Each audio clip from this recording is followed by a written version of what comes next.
Yo guys, finally हम आ गए part 2 के साथ। पार्ट 1 का रिस्पॉन्स क्रेजी था, सो थैंक यू। अगर आपने पार्ट 1 मिस कर दिया, डिस्क्रिप्शन में लिंक है और आई बटन में भी लिंक मिल जाएगा, पहले वो देख लो। अब चलते हैं सीधा स्टोरी की तरफ। इंद्र में ही कमरे में रखे फोन की घंटी बज उठती है। रेचल ने फोन काट दिया पर घंटी फिर बज उठी। अब बुरी तरह से रेचल रिसीवर उठाकर पूरी ताकत से चिल्लाई कि मेरे बेटे से दूर रहो। लेकिन इस बार वो वीडियो टेप देखने के बाद आने वाला कॉल नहीं था, बल्कि नोआ का कॉल था जो रेचल से मिलने आ रहा था। अब नोआ को भी अपनी सारी फोटोज में अपना चेहरा धुंधला नजर आ रहा था, जिसे देख उसे यकीन हो चुका था कि वो वीडियो टेप शापित है। उसने फोन पर रेचल को अपने साथ हुई पूरी घटना बता दी।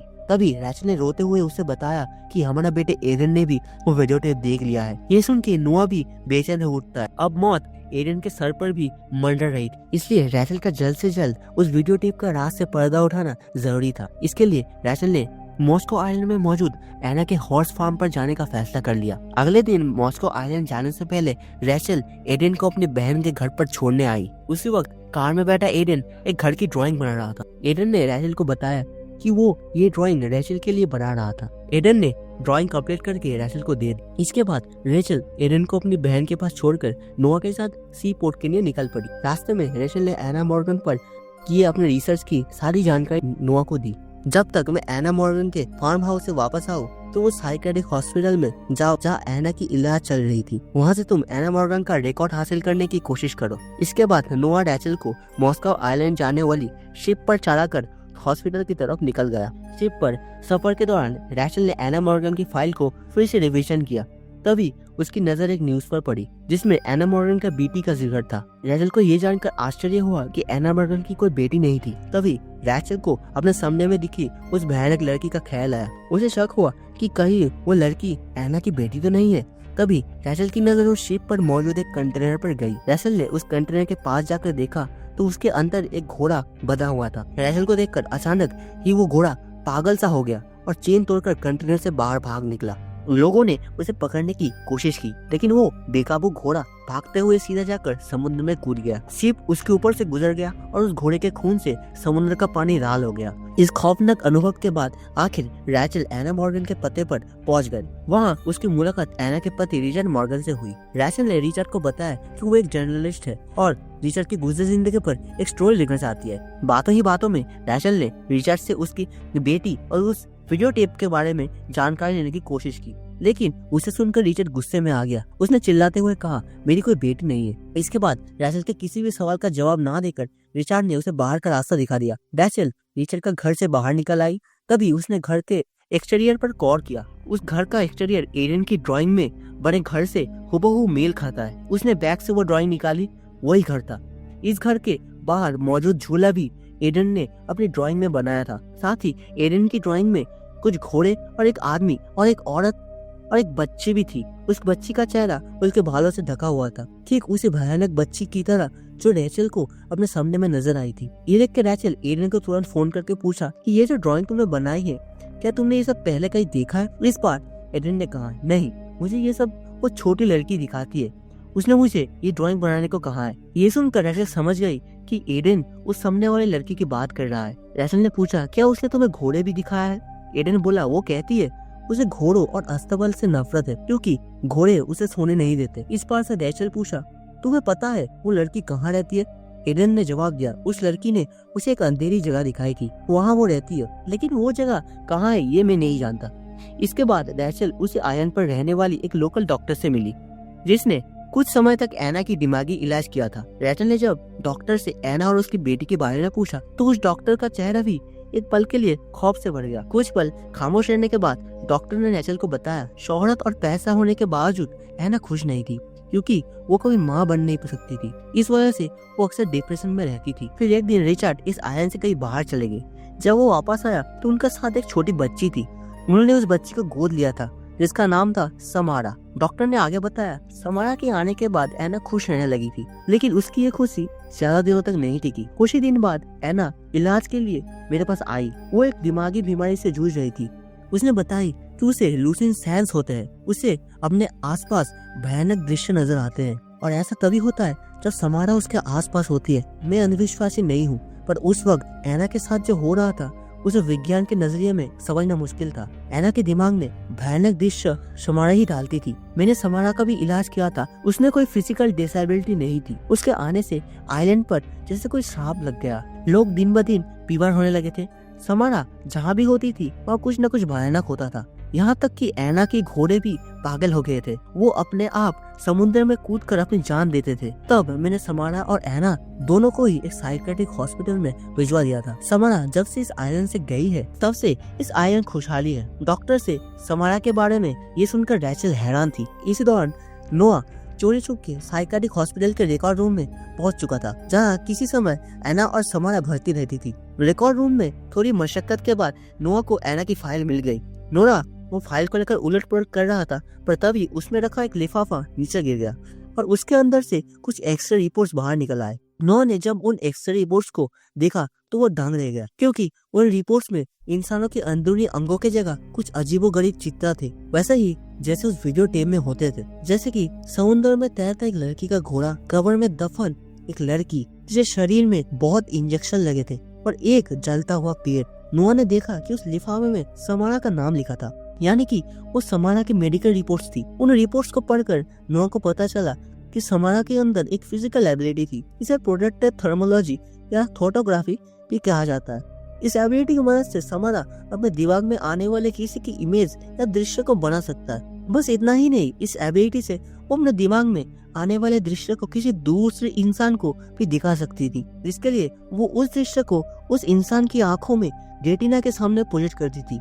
नोआ समझ गया कि समारा ने इसी एबिलिटी का इस्तेमाल करके उस वीडियो टेप में अपने दिमाग में आने वाले अजीबोगरीब इमेज डाले थे और इसी एबिलिटी से समारा लोगों को उनकी आंखों के सामने भयानक दृश्य दिखा दी थी, जिससे या तो उन्हें हार्ट अटैक आता था, नहीं तो वो लोग सुसाइड करने में मजबूर हो जाते थे। समारा ने कैटी और उसके दोस्तों की जान भी इसी तरह ली थी। इसके बाद नोआ ने समारा के रिपोर्ट वाले लिफाफे को पलट कर देखा। उस पर लिखा था कि समारा के पिता रिचर्ड के कहने पर उसका इलाज रोका जा रहा था। नोआ ने ये जानकारी रैचल को देने के लिए उसे कॉल किया, लेकिन रैचल के फोन पर नेटवर्क न होने पर कॉल नहीं लगा। इस पर नोआ भी उसी वक्त मॉस्को आइलैंड में निकल पड़ा। उधर दूसरी बार रैचल एक बार फिर रिचर्ड से बात करने के लिए उसके घर जा पहुंची। रिचर्ड के घर का दरवाजा खुला पड़ा था, पर रिचर्ड वहाँ नहीं था। रैचल घर के अंदर आ गई। उसने देखा वहाँ लिविंग रूम में टीवी के सामने एक बॉक्स रखा था। उस बॉक्स में समारा के सारे मेडिकल रिपोर्ट्स थे। रैचल उन मेडिकल रिपोर्ट्स को देख रही थी, पर तभी वहाँ पे रिचर्ड आ जाता है। उसने अपने गले में एक एक्सटेंशन बोर्ड लटका रखा था। अचानक ही उसने रैचल को उस एक्सटेंशन बोर्ड से मारकर घायल कर दिया। इसके बाद रिचर्ड ने टीवी से उठाया और बाथरूम की तरफ जाने लगा। तभी रैचल भी खुद को संभालते हुए उठी और रिचर्ड से चिल्लाते हुए पूछा, तुमने अपनी बेटी समारा के साथ क्या किया? क्या तुमने उसे मार डाला? लेकिन उसे अनसुना करते हुआ रिचर्ड बाथरूम में आ गया, जहाँ उसने बाथटब और फ्लोर को पानी से भर दिया था और वहाँ इलेक्ट्रिक वायर बिछाकर अपनी मौत का इंतजाम कर रखा था। उसने अपने गले में लटका एक्सटेंशन बोर्ड बिजली की वायर से कनेक्ट कर दिया। रैचल ने उसे स्विच ऑन करने से मना किया, लेकिन रिचर्ड ने कहा, समारा कभी मुझे चैन से जीने नहीं देगी। वो हर वक्त मेरे कान में फुसफुसाती है, मुझे भयानक दृश्य दिखाती है। अब मैं और बर्दाश्त नहीं कर सकता। ये कहते हुए रिचर्ड ने बाथटब के अंदर जाकर बिजली का स्विच ऑन कर दिया, जिससे पानी में हाई वोल्टेज करंट दौड़ गई और एक झटके में उसकी मौत हो गई। ये देख के रैचल घबरा कर चीखने लगती है। तभी नोआ वहाँ पहुँच जाता है। उसने डरी हुई रैचल को शांत किया, लेकिन अब रिचर्ड के मौत के साथ रैचल समारा को ढूंढ पाने की उम्मीद को खो चुकी थी। लेकिन तभी उसके दिमाग में एक बात आई, जब एडेन ने उसे कहा था कि वो छोटी लड़की यानी समारा को घोड़ा का अस्तबल पसंद नहीं है, घोड़े उसे सोने नहीं देते। रैचल उसी वक्त नोआ के साथ ताला तोड़कर अस्तबल में घुस जाती है। अंदर पहुंचकर उन्होंने देखा कि वहाँ एक लंबी सीढ़ी लगी थी, जो ऊपर मौजूद एटिक से टिकी हुई थी। दोनों सीढ़ी चढ़कर एटिक में पहुंच जाते हैं। उस एटिक में मौजूद खिलौने और बच्चों के सामान को देखकर रैचल ने नोआ से कहा, शायद रिचर्ड अपने पत्नी एना की वजह से समारा को ही मानता था, इसलिए उसे समारा को यहाँ कैद करके रखा था। इतने में ही नोआ की नजर दीवार पर लगे वॉलपेपर पर पड़ती है। इसका थोड़ा सा हिस्सा जला हुआ था। उसने रैचल को भी वहाँ बुलाया। दोनों ने मिलकर उस वॉलपेपर को फाड़ दिया। उन्होंने देखा कि उस लड़की की दीवार पर एक पेड़ की आकृति उखाड़ी हुई थी। ये बिल्कुल वैसा ही पेड़ था जो वीडियो टेप में जलता हुआ दिखाया गया था। तभी रैचल को याद आया होटल शेंटन माउंटेन में वो देखा था, जहाँ पे रैचल को वो टेप मिला था और जहाँ से इस सब की शुरुआत हुई थी। रैचल को यकीन था कि इस होटल का समारा से कोई न कोई कनेक्शन जरूर है। रैचल और नोआ उसी वक्त कार लेकर शेल्टर माउंटेन में पहुंच जाते और कुछ ही देर बाद वो दोनों सीधे होटल के केबिन नंबर 12 में आ गए। और हाँ, आपको एक बार याद दिला दूं, आज रैचल को वो वीडियो टेप देखते हुए 7वां दिन था। शाम ढलने को आई थी। रैचल ने खिड़की से उस पेड़ को देखा। ढलते हुए लाल सूरज की रोशनी में लग रहा था कि वो पेड़ आग में जल रहा था, लेकिन उन्हें वहाँ कोई क्लू नजर नहीं आया। रैचल ने नोआ से कहा, आज से 1 हफ्ते पहले सूरज ढलने के ठीक बाद मैंने वो वीडियो टेप देखा था, यानी आज सूरज ढलने के बाद मैं मर जाऊंगी। रैचल को बचाने का नोआ को कोई रास्ता नजर नहीं आ रहा था। इस बात से फ्रस्ट्रेट होकर नोआ केबिन में रखे सामान को उठाकर फर्श में फेंकने लगा। इसी तोड़फोड़ में रैक पर रखा एक कांच से भरा कांच का जार भी टूट गया और उसमें से कंचे निकलकर कारपेट पर एक जगह पे इकट्ठा हो गए थे, जैसे वहाँ कोई गड्ढा हो। रैचल और नोआ ने उस जगह से कारपेट उठाकर देखा तो वहाँ लकड़ी का फर्श गीला था और पानी की वजह से सड़ गया था, पर पानी फर्श पर कहाँ से आ रहा था ये जानने के लिए नोआ ने कुल्हाड़ी से फर्श को तोड़ दिया। उन्होंने देखा कि फर्श के नीचे एक कुआं है जिस पर एक ढक्कन लगा हुआ है, बिल्कुल वैसा ही कुआं उन्होंने वीडियो टेप में देखा था। उन दोनों ने मिलकर वो ढक्कन हटाया और टॉर्च से वो कुआं के अंदर देखा। वो कुआं बहुत ही गहरा था। तभी रैचल को ईडन की कोई बात याद आई जब उसने कहा था कि समारा एक अंधेरी जगह में रहती है। रैचल समझ गई कि वो अंधेरी जगह वो कुआं ही है। रैचल उस कुएं में उतरना चाहती थी, इसलिए वो एक पत्थर फेंक कर कुएं की गहराई अंदाजा लगा ली, लेकिन वो इस बात से बेखबर थी कि उसके ऊपर मौजूद फर्श के कीले अब अपने आप ही लकड़ी से बाहर निकल रही थी। इधर रैचल और नोआ कुएं के अंदर झांक ही रहे थे कि तभी कुएं से ढेर सारी मक्खियां बाहर निकली और उन पर झूमने लगी। इसी के साथ उधर फर्श के सारे कीले बाहर निकल आई और फर्श का एक हिस्सा नीचे गिर गया, जिससे वहाँ पर टीवी सड़क कर रैचल से टकराया और रैचल सीधा कुएं में जा गिरी। ये देख नोआ की जैसे सांसें ही अटक गई। वो चिल्ला चिल्ला कर रैचल को आवाज देने लगी। खुशकिस्मती से वो कुआं सूखा नहीं था, जिस वजह से रैचल की जान बच गई थी। रैचल पानी से बाहर आई और चिल्ला कर नोआ को बताई कि वो ठीक है। इस पर नोआ रैचल को बाहर निकलने का इंतजाम करने चला गया। इसी दौरान रैचल ने टॉर्च की रोशनी में कुएं की दीवारों को देखा। कुएं की दीवारों पर हर तरफ खरच के निशान थे, जैसे किसी ने अपने नाखून से कुएं की दीवार को खरची हो।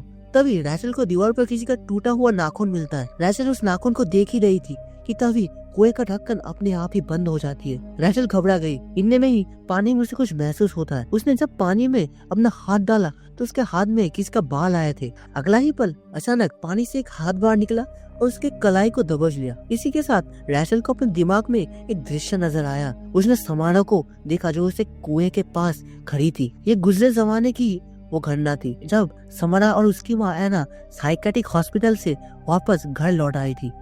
उसके बाद एक दिन एना और रिचर्ड छुट्टियां बिताने होटल शेल्टर माउंटेन में आया था। उस वक्त उस कुएं के आसपास कोई केबिन नहीं बनाया गया था। एक सुबह समारा उस कुएं के पास खड़ी एक धुन गुनगुना रही थी। तभी एना समारा के पास आई। उसने समारा से कहा, मुझे माफ करना मेरे बच्ची, मैंने दुनिया में सबसे ज्यादा तुम्हें चाहती हूँ, लेकिन इसमें हम सबकी भलाई है। ये कहकर उसने समारा को कुएं में फेंक दिया और कुएं का ढक्कन बंद करके वहाँ से चली गई। उस वक्त भी कुएं में थोड़ा पानी था, जिसमें गिरने से समारा की भी जान बच गई थी। इसी के साथ रैचल होश में आ गई। नोआ ने जब समारा को कुएं में जिंदा दफन कर दिया था, तब समारा कितनी तरस रही होगी। वो भूख से बेहाल होकर कुएं की दीवारों को नोचने लगी होगी और आखिर में तरफ तरफ कर उसने दम तोड़ दिया होगा। समारा का दर्द महसूस करके रैचल की आंखें भर गई।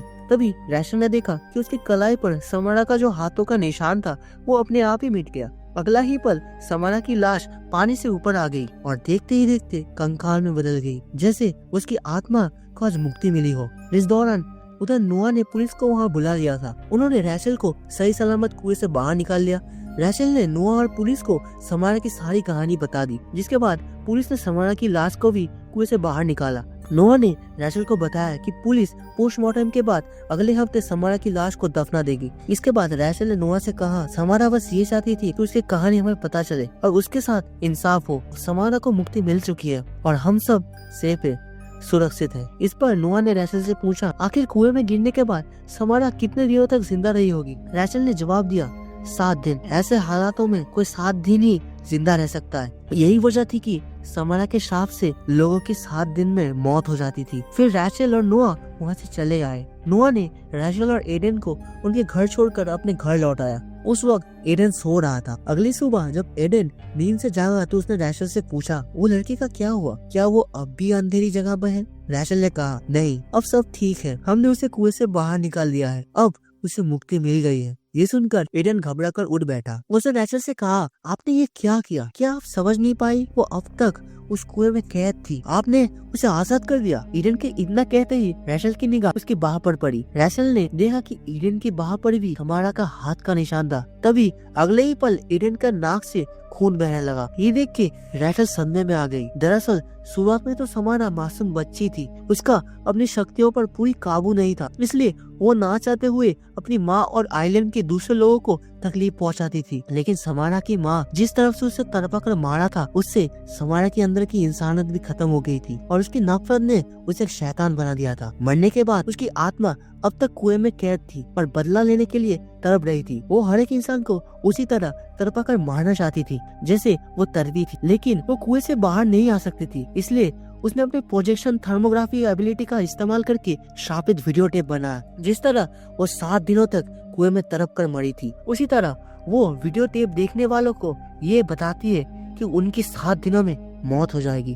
ताकि वो 7 दिनों तक मौत के खौफ में जिए। फिर 7 दिन बाद वो अपनी शक्ति से उन्हें कुछ ऐसा भयानक दिखाती थी जिससे या तो वो हार्ट अटैक से मर जाती थी या तो वो सुसाइड करने में मजबूर हो जाती थी। अब तक वो सिर्फ प्रोजेक्शन दिखाकर ही लोगों को मार रही थी, लेकिन अब रैचल ने अनजाने में समारा को कुएं से आजाद कर दिया था। अब ना जाने समारा क्या करने वाली है। ये सोचकर ही रैचल कांप गई। आज नोआ को भी वो वीडियो देखने के 7 दिन पूरे होने वाले थे, इसलिए रैचल ईडन को बेबी सीटर के हवाले छोड़कर अपनी कार लेकर फौरन नोआ के घर के लिए निकल गई। उधर नोआ अपने काम पर लगा था, तभी अचानक उधर नोआ के कमरे में टीवी अपने आप ऑन हो गया और उस पर एक वीडियो प्ले हो गया। वीडियो में एक कुएं नजर आ रहा था।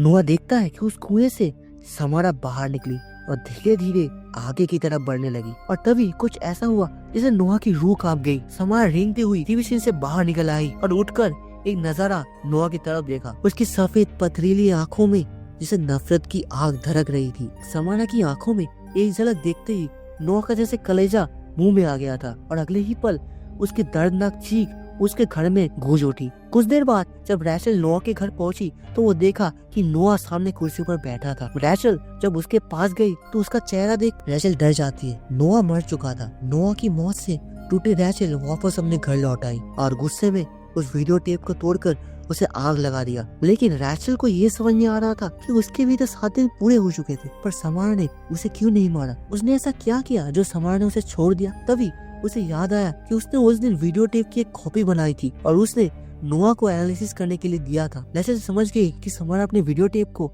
हर एक इंसान तक पहुंचना चाहती है और उन्हें सताकर मारना चाहती है। इसलिए उस वीडियो टेप को देखने के बाद अगर कोई 7 दिन के अंदर उसकी एक कॉपी बनाकर दूसरों तक पहुंचाए तो समारा से छोड़ देती है। ये समझ आते ही समारा ने ईडन के हाथों से एक वीडियो टेप की कॉपी बना दी, जिसका मतलब था कि समारा का भी शैतानी प्रकोप पूरी दुनिया में फैलने वाला है और यहाँ पे ही खत्म हो जाता ये खतरनाक स्टोरी। और ऐसे ही समारा की खौफ से पूरी दुनिया ही एविल में टर्न हो जाएगी। सो दोस्तों, वीडियो पसंद आया तो एक लाइक करना और चैनल को जरूर सब्सक्राइब करना और वीडियो का कौन सी बात सबसे डरावना लगी है कमेंट में जरूर बताना। और नेक्स्ट वीडियो बहुत जल्दी आने वाला है, इसलिए बेल आइकन को दबा के रखना। सो आज के लिए इतना ही, मिलते हैं एक नया वीडियो में, तब तक के लिए बाय गाइस।